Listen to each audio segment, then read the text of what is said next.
रहीम अस्सलाम वालेकुम। बिस्मिल्लाहिर्रहमानिर्रहीम। अस्सलाम वालेकुम टू ऑल। उम्मीद करती हूँ आप सब खैरियत से होंगे। Here is Faiza Abbasi.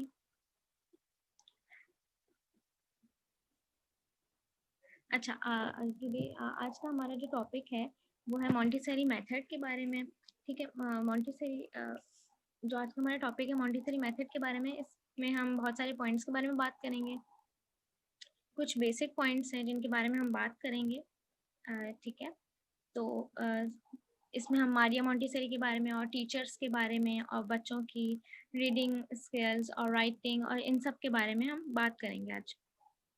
तो विदाउट एनी टाइम वेस्ट हम स्टार्ट करते हैं। ठीक है, शॉर्ट इंट्रो मारिया मोंटेसरी का मैं आपको देती हूँ। ठीक है, 1870 में मारिया पैदा हुई और जैसे हर पेरेंट्स की ख्वाहिश होती है कि हमारा बच्चा डॉक्टर बन जाए, इंजीनियर बन जाए, इस तरीके से। तो इनके पेरेंट्स की ख्वाहिश थी कि टीचर बने, मगर इनका रुझान फिजिक्स, बायो और इस तरफ ज़्यादा था। तो इन्होंने उसी चीज़ को कंटिन्यू रखा। इस तरह ये इटली की पहली फिजिशियन बन गई। एक मरतबा इनकी ड्यूटी नफ्सियाती हॉस्पिटल में लगी। वहाँ जब इनकी मुलाकात कुछ एबनॉर्मल बच्चों से हुई जो थोड़े से माइंड से थोड़े से अबनॉर्मल थे या कुछ जो नॉर्मल बच्चों की तरह नहीं थे, उनसे हुई। तो इनके माइंड में आया कि इनको किस तरह मतलब कोई बात समझाई जाए, अच्छे तरीके से कोई बात इनको किस तरह समझाई जाए, क्योंकि वो नॉर्मल बच्चों से अलग थे। तो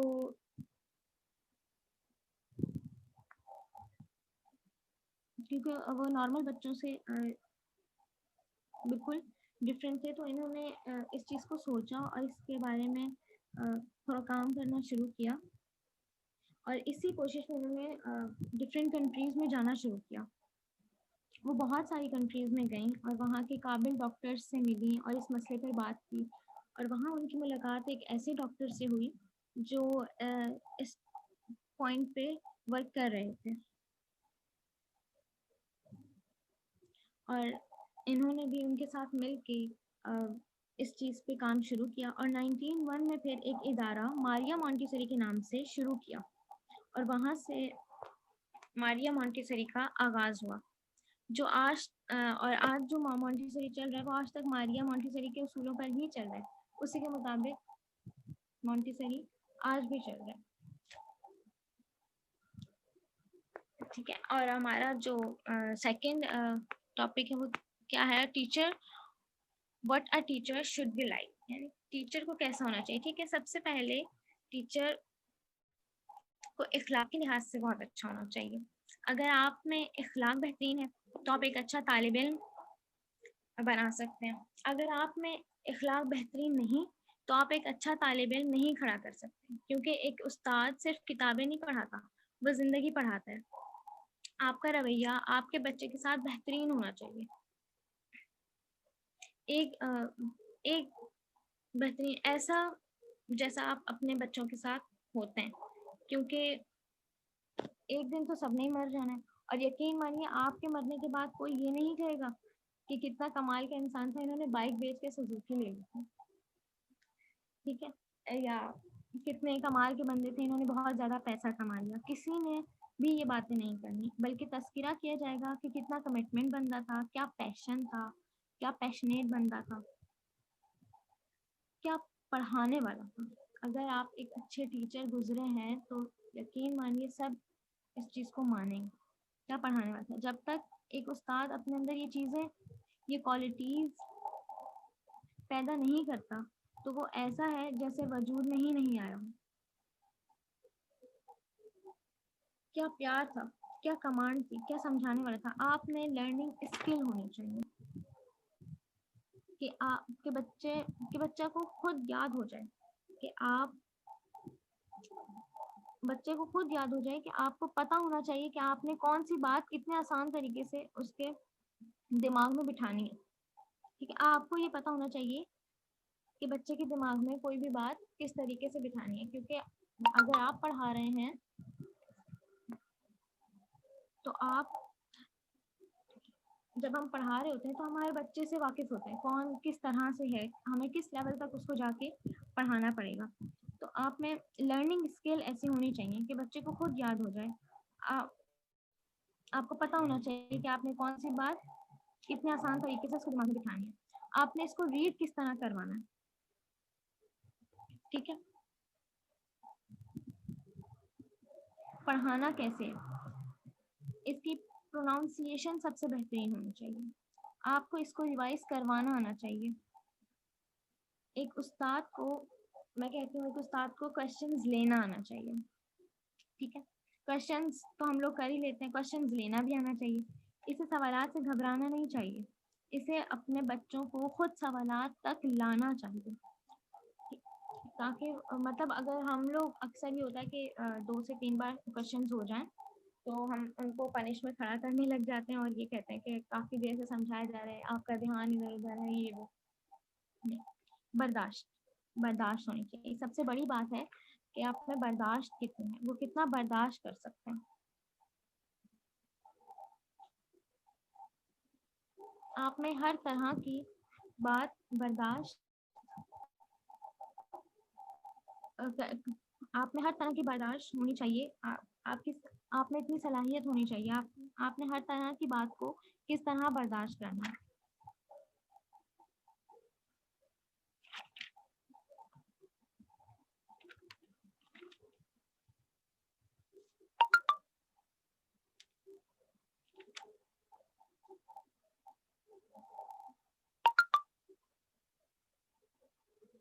आप पर नाम डाले जाते हैं, ठीक है।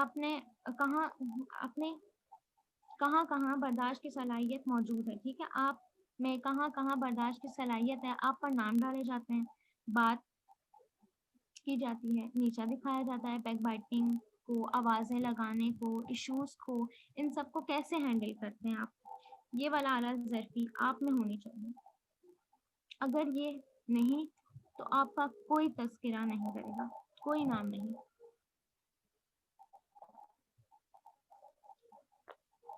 Teacher should be inspirational one, ठीक है।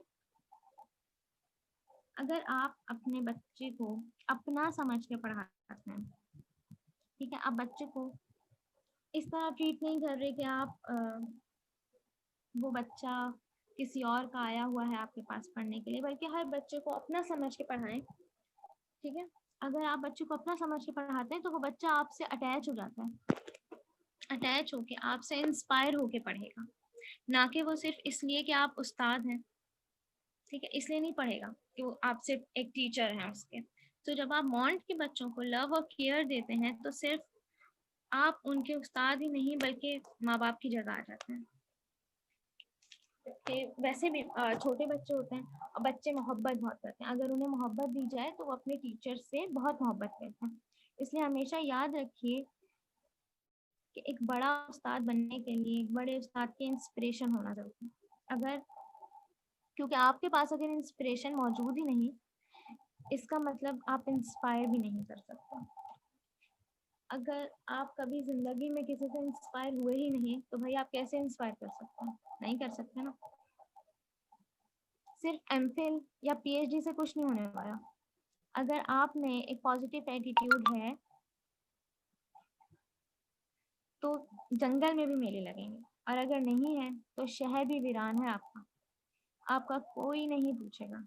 और एक नाकाम टीचर नहीं, और एक नाकाम टीचर होंगे, इसका मतलब आपने टीचिंग लाइन को सिर्फ सोर्स ऑफ इनकम बनाया, ज़िंदगी का हिस्सा नहीं बनाया। जबकि टीचिंग लाइन इस तरह की नहीं है कि उसको सिर्फ सोर्स ऑफ इनकम बना के पढ़ाया जाए।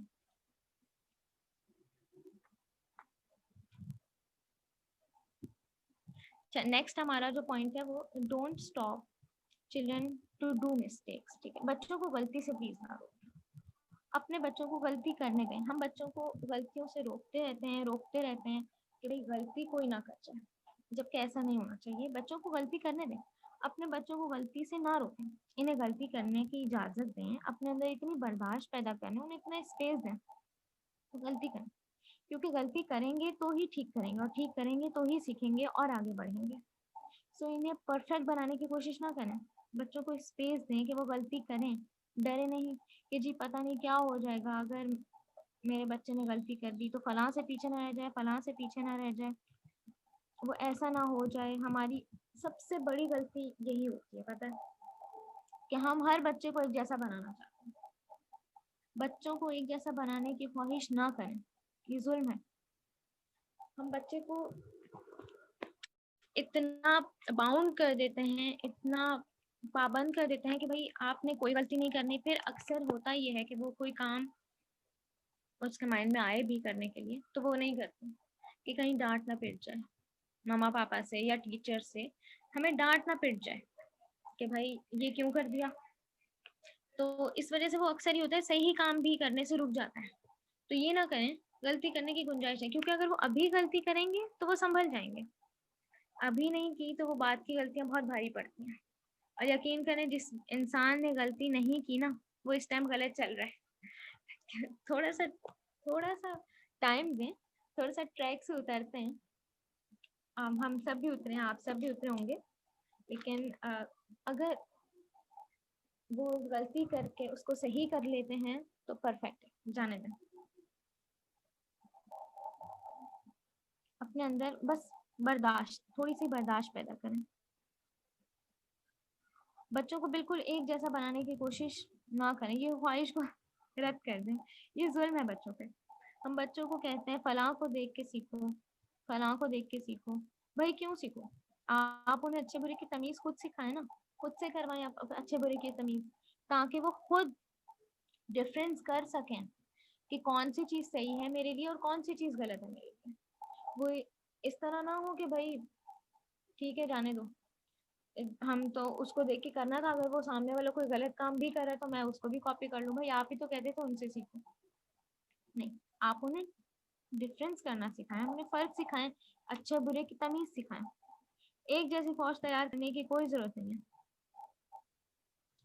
इससे आप अपने बच्चे में मौजूद सलाहियतों को भी खो देते हैं। फिर जब हम उन्हें कहते हैं ना आप इसी जैसे हो जाएं, तो वो एक रोबोट की तरह ही आप समझ लें, आप उन्हें एक रोबोट बनाने की तैयारी कर रहे हैं, एक ही रोबोट हो जाए और हम जो कहें बस वो करने लगते हैं। इसलिए उनके अंदर की सलाहियतें भी ना खत्म होना शुरू हो जाती हैं, फिर वो भी नहीं कर सकते जो उनकी दस्तरस में होता है। सो प्लीज ये ना करें। अच्छा, नेक्स्ट हम बच्चे को रीडिंग किस तरह सिखाएं। ठीक है, रीडिंग बच्चों को काफी मुश्किल हो रही होती है सिखाने में भी।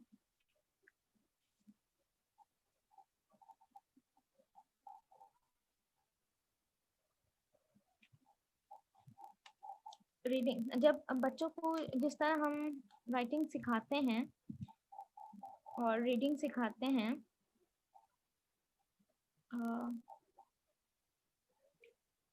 राइटिंग बच्चों को जिस तरह हम राइटिंग सिखाते हैं ना, इसके दो तरीके होते हैं, बाय साइट और फोनेटिकली।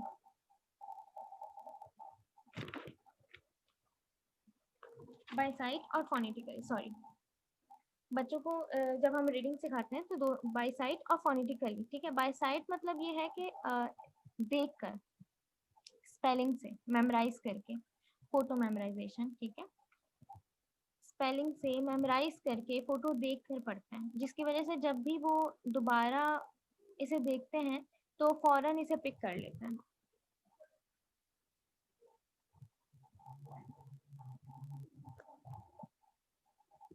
पिक कर लेते हैं, उन्हें पता होता है कि हमने ये वर्ड पढ़ा था, यही वर्ड है वो। लेकिन फोटो मेमोराइजेशन एक अच्छी साइड है, मतलब सही है, लेकिन फोनेटिकली मैं कहती हूँ फोनेटिकली ज़्यादा बेहतर है। देखिए फोनेटिकली मतलब जब हम बच्चों को, जब आप फोनेटिकली बच्चों को पढ़ाएंगे तो बच्चे साउंड के जरिए वर्ड को पढ़ने की कोशिश करेंगे और इससे इससे स्पेलिंग को भी याद करेंगे। साउंड, क्योंकि साउंड से जब हम मिलाने की वर्ड कोशिश करते हैं तो हमारे वर्ड्स हम साउंड से उनको पढ़ते हैं तो हम स्पेलिंग हमें ऑटोमेटिकली याद हो जाती है। ठीक है, तो वो भी स्पेलिंग को याद रखेंगे। तो जब आप इस तरह बच्चों को पढ़ेंगे, बच्चे इसे डिकोड करके पढ़ेंगे और याद रखेंगे।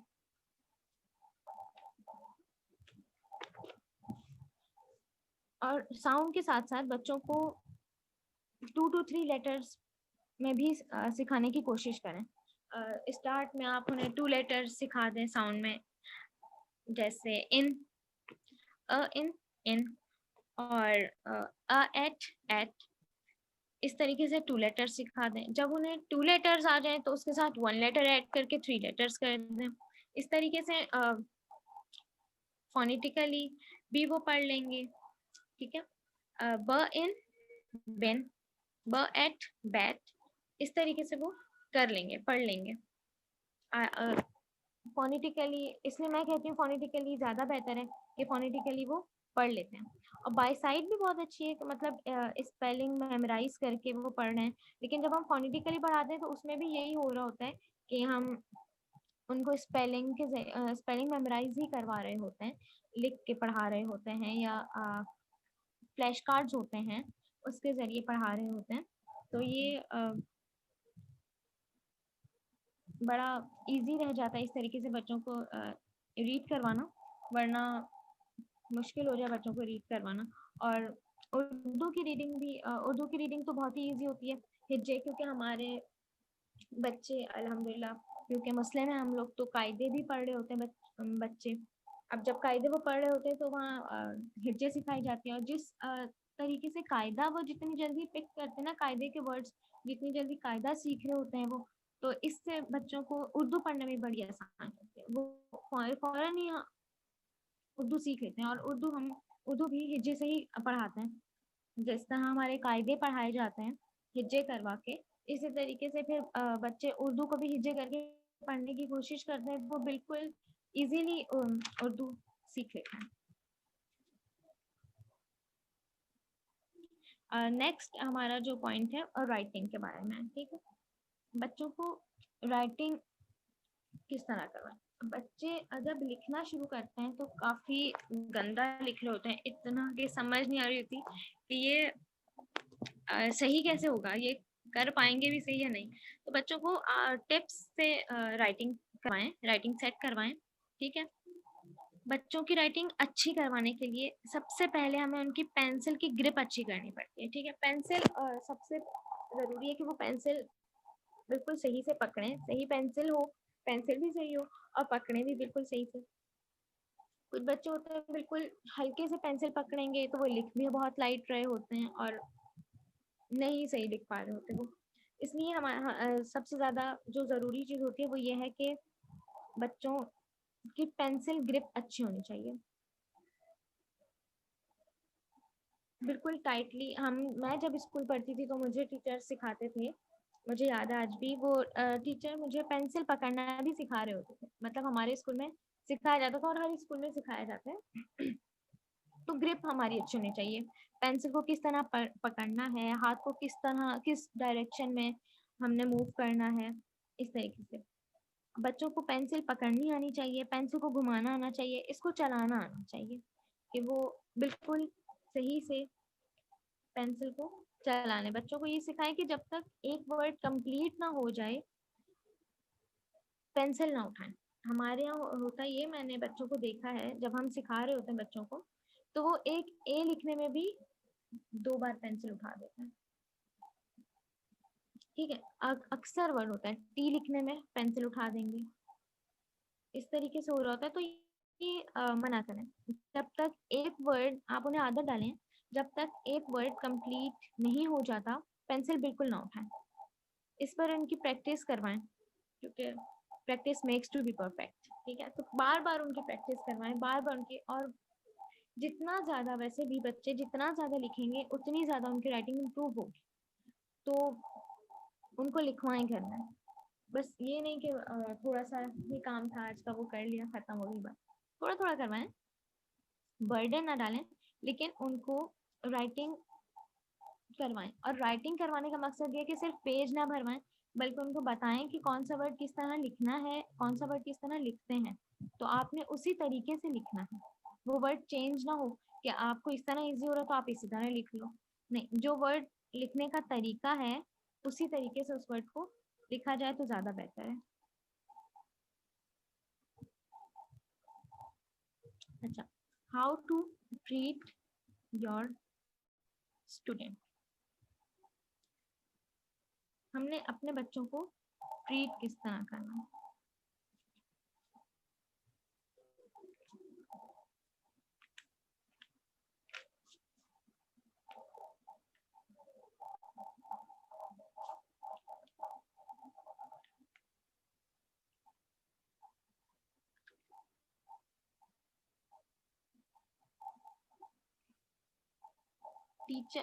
हमने अपने बच्चे को बिल्कुल मैं कहती हूँ स्टूडेंट्स को बिल्कुल उस तरह से ट्रीट करना चाहिए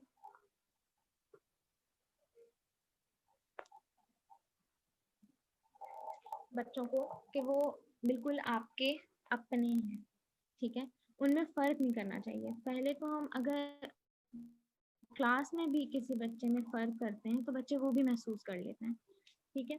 तो ये नहीं होना चाहिए। आप बच्चों को बिल्कुल इस तरीके सबको एक बराबर लेके चलें। पहले तो हमारी गलती होती है कि जो अच्छा पढ़ रहा होता है ना उसे हम पढ़ा रहे होते हैं, जी ठीक है, और जो थोड़े से डल हों उनके साथ फिर मामलात ये हो रहे होते हैं कि हम उन्हें कुछ वर्ड्स इस तरह भी कह देते हैं कि अब बच्चे हर्ट हो जाते हैं। तो ये ना करें, बच्चों को बहुत प्यार से बहुत आराम से पढ़ाएं, ठीक है। टीचर बनना कोई बड़ी बात नहीं है। अगर आपके टीचर बनने और आपके रिटायर होने तक आपका कोई इम्पैक्ट नहीं पड़ा तो महज आपके घर का चूल्हा ही जलता रहे और वो पेशा आपके रोजगार कमाने का जरिया रहा सिर्फ, तो यकीन मानिए आप एक नाकाम टीचर हैं।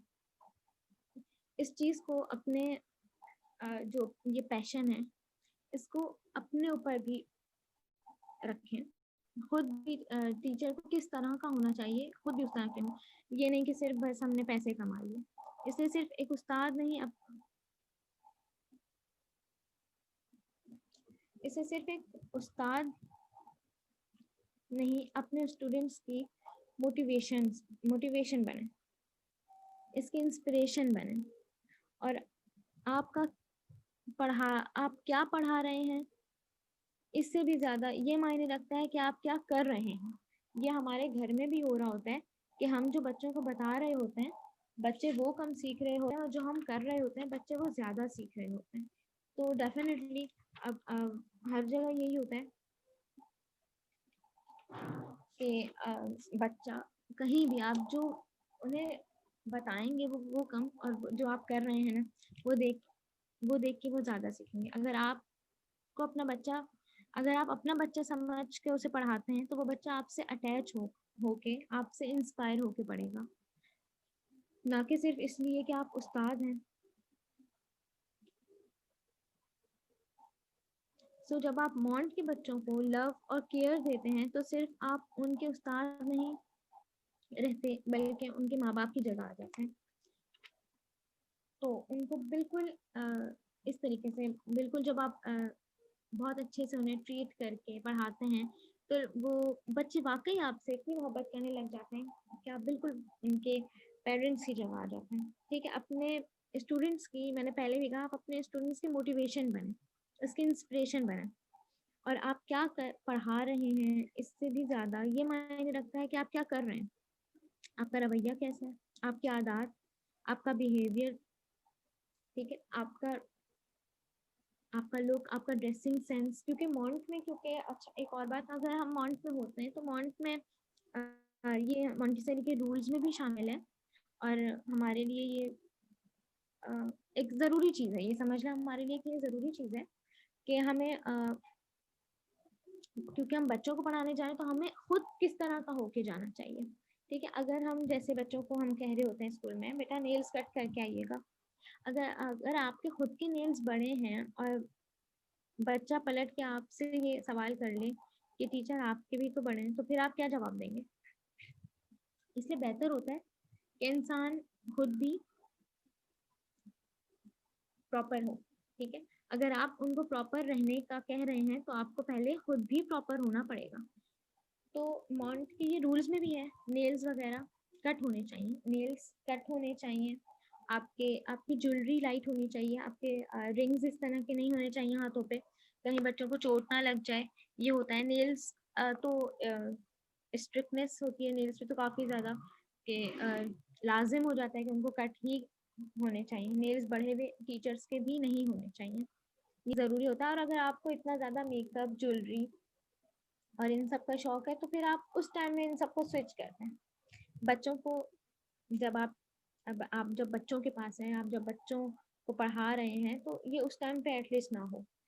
आप बाकी टाइम में जो है अपना ये सब करें। बिहेवियर बहुत ज़रूरी है, ठीक है? बिहेवियर बहुत मायने रखता है, क्योंकि आपका तालिब इल्म सिखाने से कम और आपको देखकर ज़्यादा सीख रहा होता है। मगर आजकल हम क्या कर रहे हैं? आजकल हम ये कर रहे होते हैं कि लेसन रटवाते हैं, याद करवाते हैं, और हमें लगता है हमारा फ़र्ज़ पूरा हो गया। बुक का पेज नंबर ये खोल लें, आप यहाँ से यहाँ तक रीड कर लें, ठीक है जी, इसको याद करके आ जाएगा। बच्चा रट्टा लगाता है, हमें आके सुनाता है, और हम कहते हैं जी हमारा तो बहुत अच्छा बच्चा है, हमारी बहुत अच्छी क्लास चल रही है। मार्क्स सब कुछ नहीं होते। मार्क्स आपको सिर्फ एडमिशन के हद तक काम आते हैं कि आपने कितने मार्क्स लिए हैं और आपका कितनी अच्छी जगह पे एडमिशन हो सकता है, ठीक है? सबसे ज़्यादा जो काम आ रहा होता है ना, वो अपना बच्चे कि वो कितना काबिल है, ये चीज़ ज़्यादा काम आ रही होती है। क्योंकि हम जब लेसन रटवा रहे होते हैं, तो फिर उसके बाद सिर्फ उसे याद करवाते हैं और हमें लगता है हमारा फ़र्ज़ पूरा हो गया। बच्चा पानी की तरह सबक याद कर ले, हमारा काम खत्म। मगर नहीं, ऐसा नहीं होना चाहिए। अगर मतलब अगर हम यही कर रहे हैं, तो फिर हम एक काबिल शख्स नहीं खड़ा कर रहे हैं। और मैंने वासिफ़ अली वासिफ़ का एक बहुत खूबसूरत जुमला मुझे याद आया। उनका एक बहुत खूबसूरत जुमला था, उस्ताद इल्म नहीं देता, उस्ताद का असल काम इल्म की प्यास पैदा करना। उस्ताद इल्म नहीं देता, उस्ताद का असल काम इल्म की प्यास पैदा करना है, ठीक है? आप और जिसने इल्म की प्यास पैदा कर दी ना, तो वो उसका बच्चा आगे रास्ता खुद बना लेता है। वो उसे खुद एक लगन होती है। हम आज बच्चों को इस तरह पढ़ा रहे होते हैं कि वो पढ़ाई से ही बेजार रहना है, तो पढ़ते ही नहीं है।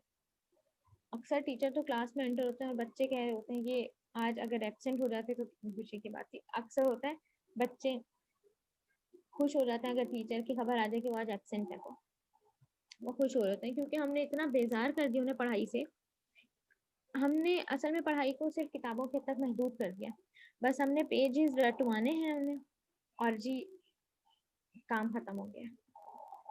इस वजह से वो जो है ना बहुत ही बेजार आए हैं पढ़ाई से। आप बच्चे को मतलब काबिल बनाएं, उसमें इंटरेस्ट पैदा करें पढ़ाई का। और अगर आपने बच्चे में पढ़ाई की प्यास पैदा कर दी ना, पढ़ाई का इंटरेस्ट पैदा कर दिया, तो वो अपना रास्ता भी खुद बना लेता है। वो लाइब्रेरी भी जाएगा, वो लेक्चर्स भी लेगा, और इस तरह वक्त के साथ साथ वो एक काबिल इंसान बनेगा, ना कि सिर्फ एक डिग्री याफ्ता शख्स बनेगा।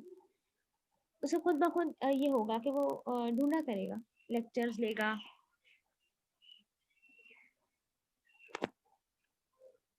और लेक्चर्स कहीं भी उसको मौका मिले तो वो सुनेगा, वो कोशिश करेगा, वो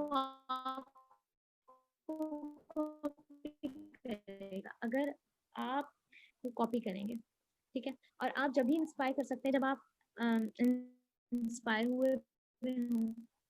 अगर आप कभी किसी से, मैंने पहले भी कहा, अगर आप किसी से इंस्पायर ही नहीं हुए, तो आप इंस्पायर भी नहीं कर सकते कभी भी। तो आप जब अगर आप इंस्पायर हुए ना, तो आप इंस्पायर करेंगे, और अगर आप इंस्पायर कर जाते तो आपका बच्चा भी कम, वो भी एक काबिल शख्स बनेगा। वो उसमें खुद से लगन पैदा होगी, वो खुद से ढूंढा करेगा, हाँ, मैंने क्या करना है, मैंने क्या करना है, मैंने अपनी लाइफ को किस तरह सेट करना है, वो ये सब ढूंढेगा। ये सिर्फ मॉन्ट की नहीं, आगे के भी बच्चे। अगर आप टीचर बहुत इस तरह से होते हैं कि बहुत ज़्यादा आपका बिहेवियर भी बहुत अच्छा है, बहुत पॉजिटिव है, और आप अपने पैशन के साथ बड़े ऑनेस्ट हैं, तो ये सिर्फ मॉन्टेसरी के बच्चों की बात नहीं है। हर बच्चा, कोई भी बच्चा हो, वो फिर आपसे भी मोहब्बत करेगा और वो पढ़ाई से भी मोहब्बत करेगा। उसमें पढ़ाई का शौक पैदा होगा, वो पढ़ेगा, उसको ये ये बहुत ज़्यादा मतलब उसमें बहुत ज़्यादा शौक होगा कि मैं पढ़ लूँ, तो खुद भी कोशिश करेगा, ना कि किताबों से दूर भागे। वो ऐसा नहीं होगा, वो एक सिर्फ डिग्री याफ्ता शख्स नहीं होगा, वो वाकई में काबिल इंसान होगा।